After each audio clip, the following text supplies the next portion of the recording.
Good afternoon, everyone. Many young adults use dating applications. For example, Tinder was based on looks, and Bumble was based on women making the first move.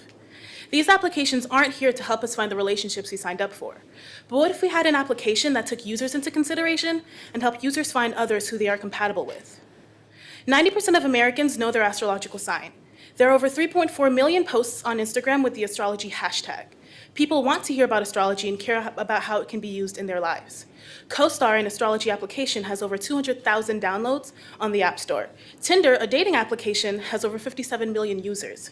Dating applications are a desired product in the market with a growing user base. We have identified that there is an unfulfilled market for dating applications.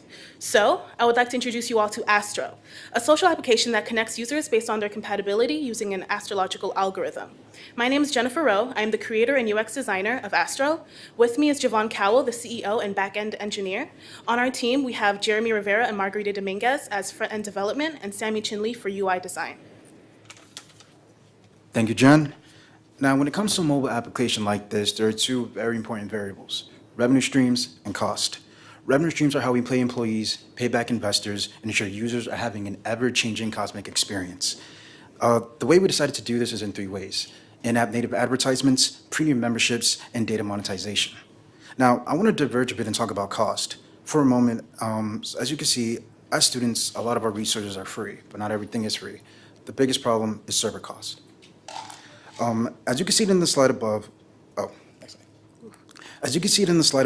we have two different scenarios with a different amount of users, with 5% being the active base. As the user base grows, so does the amount of data being stored and retrieved, and along with it, cost.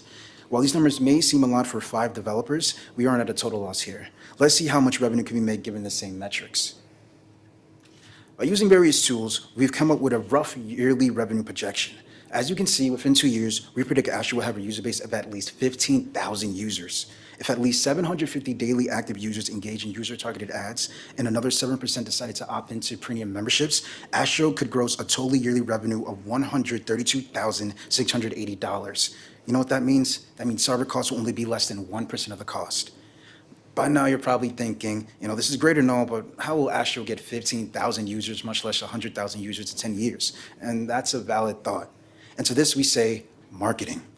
Since Astro is geared towards young adults, having a large social media presence will build Astro as a brand, in addition to allowing us to engage in the online astrology community. During the time we have to develop Astro, we plan on executing a dynamic recruiting campaign aimed at raising our brand awareness. Throughout development, we plan on slowly reaching beta test universities, giving us the valuable data we need to not only improve the Astro experience, but to refine user retention and recruitment efforts.